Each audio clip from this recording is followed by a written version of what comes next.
I get a ping in my ear when it starts recording. Okay. Viara, Richter, good morning. Guten Morgen, Brad. How are you? Welcome to the lockdown sessions. Viara, you and I only met this year, so it's so lovely to have you on this podcast. Thank you, Brad, for having me. If I can introduce you as a freelance, independent trainer, consultant, an executive coach, you were sharing with me from an international perspective, working with 47 different international coaches. So really working across all spectrums globally. Our chance in these sessions, Viara, is really to sort of unpick and look at how and what we've learned and observed during this period of lockdown. And as someone who runs a business, someone who experiences coaching at the highest level, and perhaps even more importantly, as a mother of young children, my opening question to you with a great big smile is, what have you observed and learned during these times, especially maybe with the perspective of coming from mainland Europe as well? So over to you, the mic's all yours.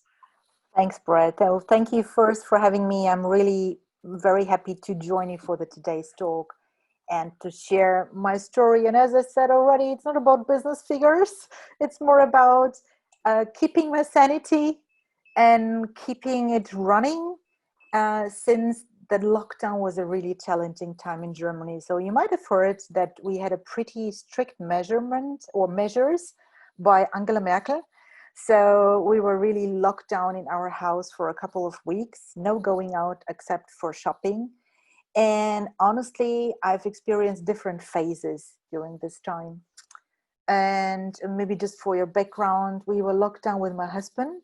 My two kids, one is 4-year-old and the other one is 14. Yeah. Wow. Okay. So they do not play together. No, they become pretty annoyed by each other, which is more the truth, to be honest. But the thing is that you in a system here, like probably with everyone being locked down in a family, and this system changes through the phases of lockdown. So in a way, I think we've experienced different phases. In the beginning, being like very optimistic, well, we're going to manage that, that's okay, yeah, we're strong, we're doing it, yeah. And then at some point we became extremely frustrated. And I have to say, it's a lot about, I listened to your previous podcasts, some of them, and I could very much connect with the term loss of liberty in terms when you're a mother of a little one, of a toddler. This is extremely present, this loss of liberty. You're driven by a child because you can't park a child for a long time on its own, and this is extreme loss of liberty. And the thing is that with the lockdown there were some winners and some losers, and still my husband works for a major telecommunication company from the UK. He was the winners on the winners part, because telecommunication was the very, very winning industry when it comes to virtual collaboration. So everyone's coming back and say, well, we need a faster line and more bandwidth, right? So he was so busy that all the childcare, unfortunately, fell back on me. So we were not able to share. So, and the thing is that when you lose your liberty and can't work properly, you get driven by a little one. It's extremely challenging to come down to terms how to manage your frustration. That was actually one of my biggest learning. Managing emotions, managing frustration, how to create positive routines to balance that out in a way. And I've also learned that there is a huge difference between people experiencing lockdown on their own or with their partner and people with small kids. That's a very, very huge difference. I'm not far from, saying that other people don't have challenges. Everyone has any kind of talent. People who are on their own, maybe they suffer some loneliness, or people who have some financial trouble. Everyone experiences challenges. But being in a lockdown in an apartment with a little one, oh my God, this is like you're dead in the end of the day. And that's right. That's something which caused a lot of trouble, and it has impact on, relationship, like relationship as a partner, on my job as a consultant and a coach and a trainer. So I had to look for some positive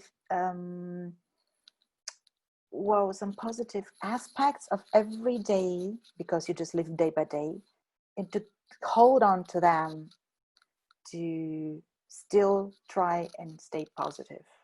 So that's kind of, And how do you do that? Because I know a couple of weeks ago we were running a webinar with a client on resilience, actually, and positive psychology. Yes. So we had about 70 people on the call, Mm. and we paused at one moment just to ask people what were they feeling. So we asked everyone to put their videos on, and they either had to put their thumbs up, thumbs down, or thumbs sideways. Okay. And if the thumb was up, obviously they're in a good space. Thumb down, not a good space. Thumb sideways, indifferent. Yeah. And I picked on a couple of people, thumbs up, down, and sideways, just to kind of hear their story. Yes. And one woman whose thumb was sideways but leaning down said she was living in Paris. Yeah. In a 2-bedroom apartment, less than 90 square meters, no balcony, no big windows, on the 4th floor. Her husband was working from home, she was working from home, and she had 2 kids at school who were being homeschooled. Yeah. And she said, with a smile, if she still had hair at the end of the lockdown period, she would be amazed, because every day was a challenge just to get through from 9 till 4. Yeah. And lockdown has looked different in all different countries, right? In the UK, it wasn't really lockdown. Yeah, I know. Yeah, we were allowed out every day for an hour or two, and people were breaking the rules anyway. Childcare was running, schools were open. Yes, we had for key workers. We have a number of friends in my world who are teachers. They were going to school, and the kids were there. So I'm wondering, you said before, to find that balance. Yeah. How did you find that balance? Did it come quickly? Did you have to fight for it? What have you observed now? You look back and you start to see the light at the end of the tunnel. How did you find that balance? It's such a powerful word. Yes. So I think, as I said, in the beginning, there were phases. In the beginning, we felt strong. Wow, we're going to make it. We're going to go through it. Yeah. And that was a time where I took time to do crafting with my little one, and I enjoyed it. I said, how cool is that? I get to get crafting with my little one. How cool is that? Oh, we get to have 3 meals daily, with the whole family. This doesn't exist normally. It's like only when you're on holiday. That's the scenario. So at the beginning, we had this kind of positive attitude, and with the time, it became very strained and very frustrated. And that was the point where I needed to work on my balance, on my feelings, on managing frustration and managing this feeling of, oh my God, I'm cornered. I have no choice. And I think one of the things is like to keep some kind of positive vision that it's one day it's going to be over, and we'll just look back and say, oh my God, that was a tough time. The other thing was creating positive routines. Like daily routines. It was a time for probably 4 or 5 weeks. We have beautiful weather here in Munich, very early, kind of early summer. Yeah. So in April, it was like 20 degrees, 22 degrees. So every day, like my husband and myself, we wanted to create a positive, routine of having an aperitivo, aperitivo like in Italy. So at 5 o'clock, we met both on the balcony in the sunlight. Having some spritz or martini or whatsoever with some little snacks, and celebrated. Okay, one more day. We made it. We made it up to because the thing is that my husband was so busy that he just came out for lunch, and that's it. Right. So we didn't got a chance to talk to each other. So at 5 o'clock punctually, we were on the balcony in the sunlight with aperitivo, celebrating. Okay, one more day. So this is one of a positive routine. I mean, I don't want to talk about the consumption of alcohol. It became pretty regular. But you're lucky you made it through to 5 o'clock before you started. Yeah, but that's what it is, So I mean, yeah, nothing wrong with aperitivo. It became a routine, yeah, sure. But that's fine. That kept us going. So the positive routine. Another thing is that to use the evening hours for some sort of, for me, it was work. So work became like pleasure time for me. Wow, yeah. Yeah. Yeah. And basically to do things like watching movies with my son, with my, big one, or to have some couple time talking, like basically to recharge in a positive way, going through the day.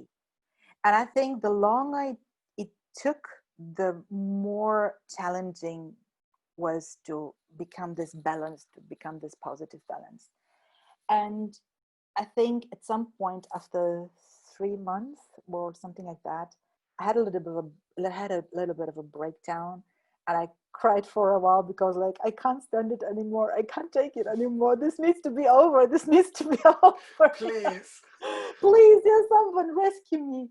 And that was the point where actually they allowed for grandparents to help, because the grandparents are actually, they're helping me a lot, but they're the risk group, so I Yeah, can't yeah. burden them in exposing them to traditional risks. So that's why it was very, very tricky with the grandparents. But at some point, we could at least have a little bit of help, like going to the playground outside, not in a room, but going out. And that was something. And I can tell you a story. I have a friend. She has 4 boys from the age of 2 to 10. Wow, tough And age. whenever I had this kind of a breakdown feeling like I can't anymore, I was thinking of her, and I'm like, oh, there is someone, she's having even a tougher time than you have.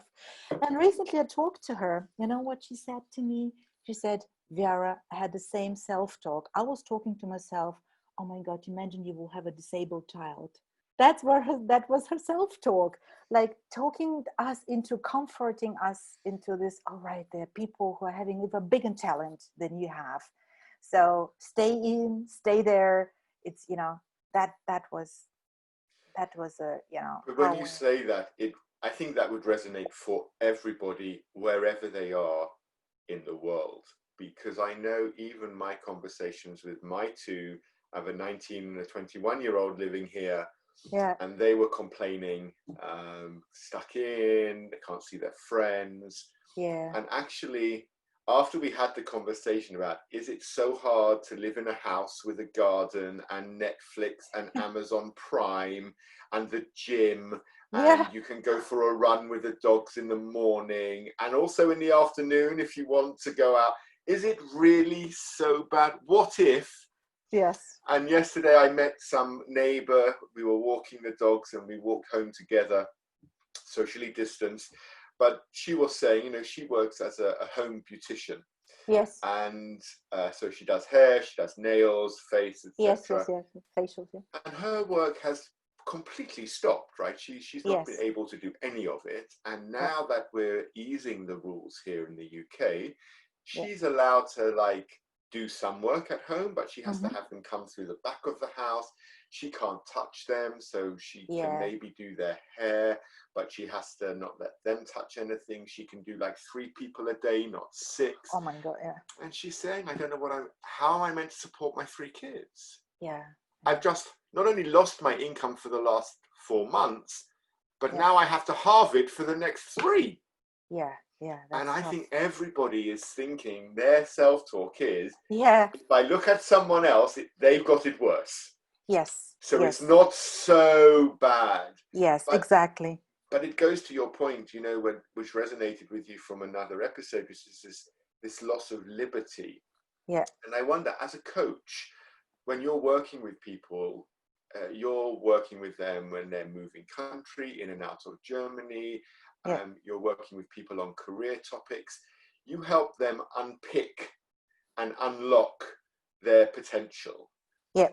Has being a coach, do you think, impacted the way you've dealt with this period? Because you spent your career helping others find their path. So has Yes. this helped you, maybe?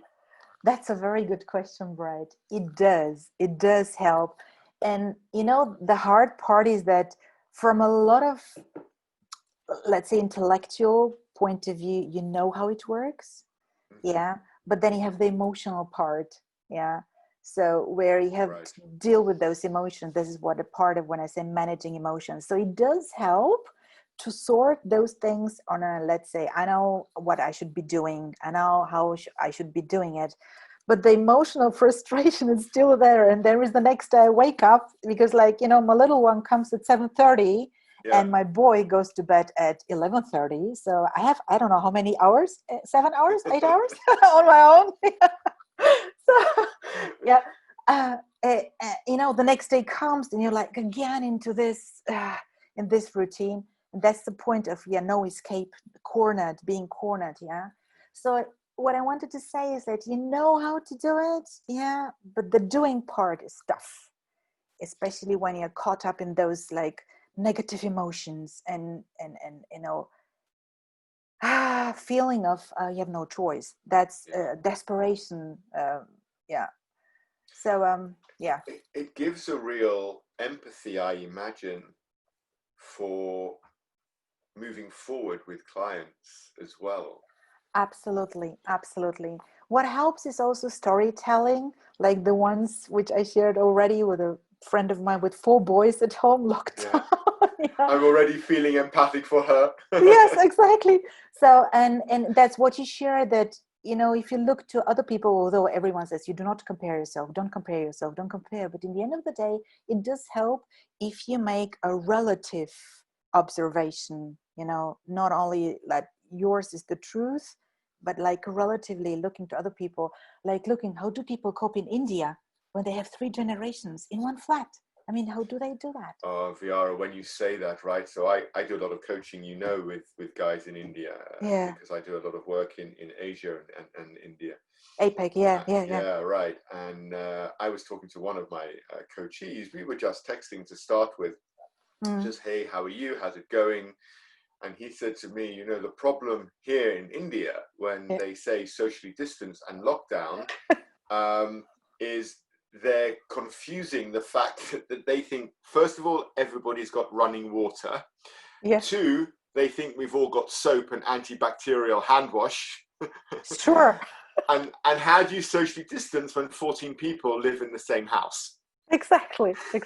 With 2 bathrooms. Yeah. Yes. That's the point. Yeah.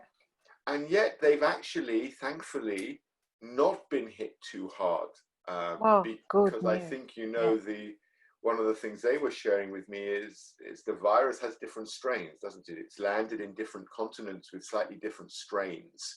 Ah, And okay. so Didn't know here that. in the UK, we had a really, really horrible strain, I think here in the US as well. So numbers are really prevalent.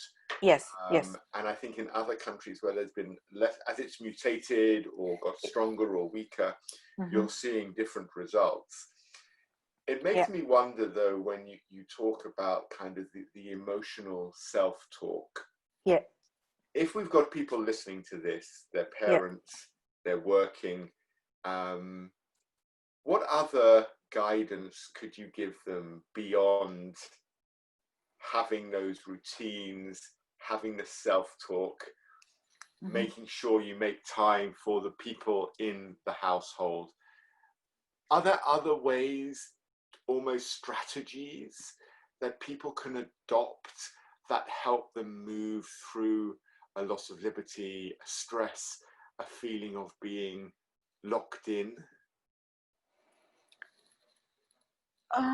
Well, I could share what worked out for me, and maybe that's a transferable way of dealing with that. So basically looking for any kind of positive emotions, source of for positive emotions, whatever that may be. What worked for me was the aperitivo.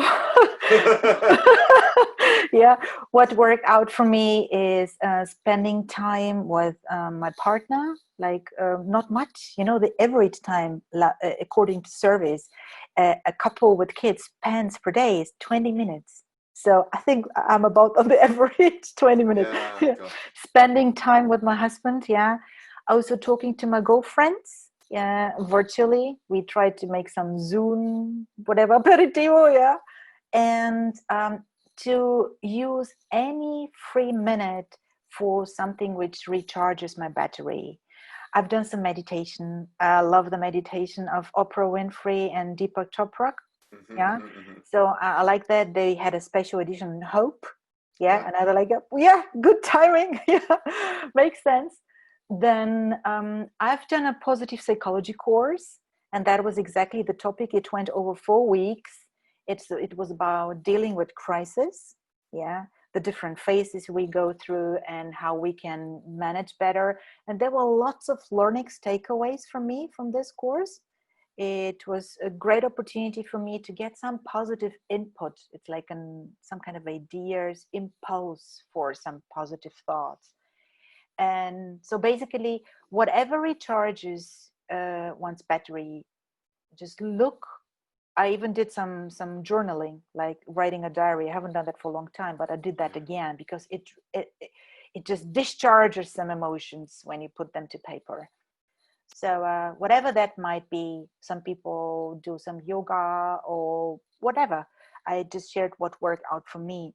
And this is basically something which I can strongly recommend to other people, to manage emotions, to find sources for positive emotions, what works for them. I like the phrase, right? Finding sources of positive emotion. I suppose the challenge for some is it requires a level of self-awareness to be able to process that kind of feeling.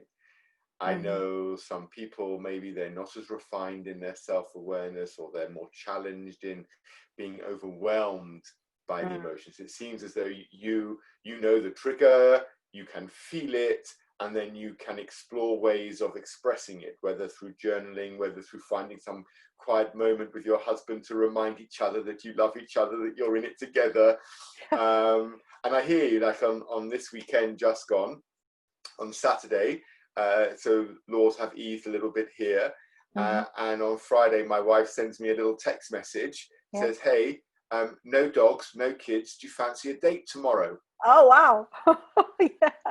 And, you know, we can't go out for lunch. We can't go to the pub for a drink, but we found somewhere like 40 minutes away in the car. We didn't take the dogs. And the two of us went and we walked hand in hand in this ancient woodland and sat under a tree and took some pictures of each other. And it was a nice sunny day. And really, it just reminded us that actually we really love spending time together. And it's not just about her working in the house, me working in my office in the garden, and we come together for those 3 meals a day. And maybe we also need to not just, maybe my question isn't maybe just about my own self-awareness. Maybe we have to, in these moments, rely on the people around us as well to help bring us through. I hadn't thought of let's go for a date.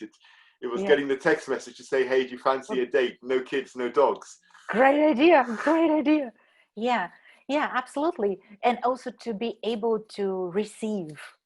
And to open your heart to receive, because I think very often being caught in this self-talk of I can't take it anymore, we shut down and not able to receive. So I think that's really important, actually, because what you've triggered for me there is this concept of actually, for those of us who are not living on our own, we are living with others. I think we can all find ways for ourselves to cope every day. But what are we doing to help those that we live with cope? So I've got enough work to work 6, 7, 8 hours a day.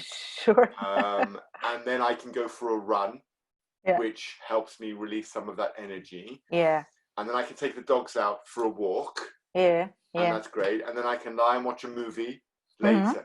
So I can fill myself up with things that can help move me through. But what am I doing to make the kids get through it? What am I doing to help my wife get through it? I wonder, when you look at the world, is this period, do you think, an opportunity and a chance for us to reconnect with things that are more important than just getting up every day and going to work? Absolutely. I realize that people get very much the sense of we're all a unity, Mm-hmm. and we're all together in this. We're going to master this together. Right. And they develop kind of a, which is not very typical for Germany. So you realize that people get very social to the point supporting all the people who are on their own. Yeah. And posting somewhere on the door, if you need help, let me know. I can go do the shopping for you, so you're not Oh, exposed nice. to any risk. Well, this is in Germany. This is like, super unusual. Yeah. People get very, very social, very, very helpful to other people whom they don't know, just Yeah. any sorts of neighbor. Or we start realizing that, for instance, I wanted to buy myself an orchid, just have just to do something nice for myself to recharge me. And I consciously made a decision to go to the expensive floristic shop and not to go to Aldi or whatever cheap discounter, because I said, all right, let's gonna support this guy, because one day if you do not support them, then they're gonna shut down and we won't have the floristic shop anymore. So those kind of conscious decision, or to order food to support my favorite Vietnamese or shop or whatever, these kind of conscious decisions to support other people without own benefit, just for the purpose of making them go through and survive through this crisis. Because honestly, recently I went by bicycle and you do see lots of empty shops. Like they just moved out. Any kind of tourism agencies, any kind of shops, retail. So it's real that people are losing their business, especially small businesses. Viara, listen, I live very rural in a village. So Yeah. we have the shop Yeah. and we have two pubs. Yeah. The shop is okay because he's providing for the community. Okay. But I saw the same thing on Facebook. We had a page for the shop for the community. Yeah. And people were offering to take shopping. So he said, listen, just call in your orders and we'll deliver to you. Yeah. And then you suddenly saw like 120 people underneath saying, yeah, just let me know if you need anyone to drive the shopping rounds. Yeah. I People found, supporting. exactly this thing. And I put a post on the Facebook page at the beginning saying, anybody who feels challenged from a mental health point of view, just get in touch. Yeah, let's talk. Let's talk. Yeah. All you need is a phone, and that's it. Yeah. And I don't have a lot of activity on Facebook between you and me and anyone who's listening. Yeah. I've never had so much response and seeing people engaging with each other about what it could look like if they wanted to talk or share something, and people sharing, other people's names. Hey, check this out. Yeah. And it's not even whether or not people called me. I think it's the act of being what you've described there as being selfless. Yes, it's a unity. We're all kind of together in a same boat, and we're gonna survive easier with less damage if we do it together. I hope. So I'm going to go back to Oprah's pod. I hope that when things return to a more consistent, balanced evenness, that people don't forget this sense of community. I hope too. That would be wonderful. That would be wonderful. I hope too. That people remember and recall the feeling of this kind of mutual dependence or mutual cooperation and supportiveness. I hope so. I hope too. Because it seems as though we've kind of almost come full circle, because when we started out our conversation, we kind of started with the fact that we're also disconnected from what we were doing. That we had to find connections internally. And now we've come all the way around and saying, actually, maybe by being so disconnected, we found ways to force connection. Yeah. And this is what we want to hang on to. This is one of the good things that this has shown us. I hope that we can keep this fire burning and take the advantage of the feel good of this remaining of the corona crisis. And I suppose then my challenge to you is that, have you been able to let go of those moments where you were absolutely pulling your hair out with frustration in this time? Or does it hang with you a little bit? I think by now, by today, as of today, I think that I've made peace with that. Yeah. But I did have lots of moments where I was like so upset and so caught up in this negative self-talk of having no choice, and being so frustrated. Even have thoughts like, why should I be doing the childcare? I feel like in the 50s, I'm not a housewife. Why are they doing it? You can do it too. So why should I do it? They kind of, so it was not my choice. Yeah. But in the end of the day, that's what works best, because I'm self-employed, I'm flexible. I did still have my virtual sessions, although I have no face-to-face sessions at the moment. So Yeah, it works sure. best for me. Yeah. So, yeah, and I also have to say that little kids, they can sense the insecurity and they cling even more to the mother in those insecure times. Yeah, no childcare, no friends, so they cling even more to the mother. So I was aware of my role as a mother. And in the beginning, I was like, okay, I'm going to manage that. I'm going to do that. Yeah. With the time, I got frustrated. But by the end of this, today is my first day when the childcare is opened again. So yay, celebrate. So I think I've made my peace with that phase of deep frustration and desperation. Yeah. And I'm fine now, I think. Yeah. Do you know, it's maybe it's a really lovely pause point in our conversation, because I think what you've helped highlight for me is actually the extremeness of the situation we've been in. Yes. And the basic high level of resilience that as human beings we all have. Yeah. And it's only in these kinds of moments where we get the opportunity to find out how resilient we are. Yeah. And how to do it. How to do it. Right. How do you access it? Yes. Yes. And I have to say that I have a little bit of gender note here, that, in the end of the day, I was thinking, wow, all the husbands, trying to keep the pace and doing that virtual management, all that stuff, they can write success stories. Oh, look, we've managed to go through tough times. So what are the mothers doing? We don't have success stories to share.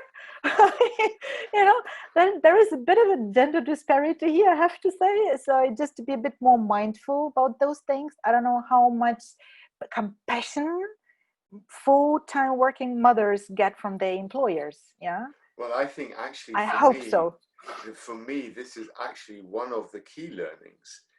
The success stories at the beginning, I remember seeing a lot of tweets, social media activity about, if you don't write a book during lockdown or learn a language, then you've wasted this opportunity. Yeah. And I was thinking to myself, I can think of a number of my psychotherapy patients that if they are able to survive the next 3 months, this will be and it won't be a story they'll share, it will be the greatest success story. Success story for them. So maybe for mums and working mums all over the world, actually, to have got their children through 12 weeks minimum of being homebound, disconnected from their friends and their social world, disconnected from their education. Yeah. If those kids are still getting dressed, getting up in the morning, washing their faces and going to school now or going to their carers, actually, I think there's enough compassion now in the world with what's happened to say that is a success. Meanwhile, you're still coaching, you're still running your virtual sessions, you're still making sure you've got your connections with your girlfriends, you're still finding time to have a drink at the end of the day with your husband. There's, as usual, to give a little bit of positive enforcement on the gender split you mentioned, you're still doing everything in the household and making it run. Absolutely. But that would be like my final comment on, maybe we should rethink what a success story is. I think in fact, I'll tell you what we should do, Viara. We've landed on the title of the podcast. Yeah. Let's redefine success, redefining what success looks like. Yes. And let's come back in a couple of months' time when everybody's more back at work in the swing of things, and let's see what stories we've been hearing in our coaching conversations and see if other people were able to redefine success in the same way we have been exploring today. Awesome title, Brad. Great. Well, they were your words, quite frankly. Brilliant. I think that's a pause point. Viara, thank you very Richter, much. what a pleasure. That's been absolutely fabulous. We'll get together in a couple of months and do it again. Thanks for having me, Brad. Bye-bye. Oh, Have you're a lovely welcome. day. Bye. Bye.